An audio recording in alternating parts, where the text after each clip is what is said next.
Hej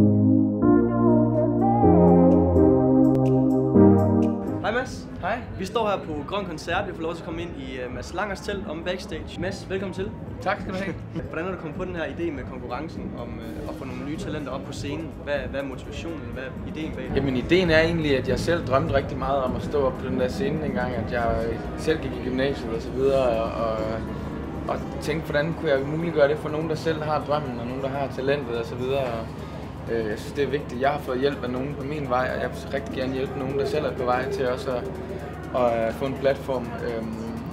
Så på den måde, så gik jeg så og tænkte over, hvordan jeg kunne sætte det op, og der synes jeg, det gav mening det der med, at folk kunne ligesom lægge en video op af sig selv, fordi man kan godt få et ret godt billede af, hvor gode folk egentlig er. Så det er ligesom for at give andre følelser, som du står med? Ja, det er for at hjælpe folk, der har drømmen til ligesom at give lidt en gulerod foran, så de kan smage på, hvor vildt det egentlig er at stå der foran alle de mennesker. Ja.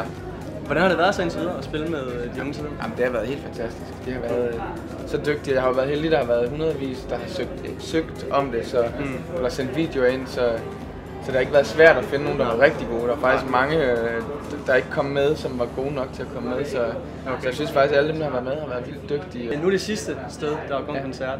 Hvad har været det fedeste indtil videre på alle stopsen?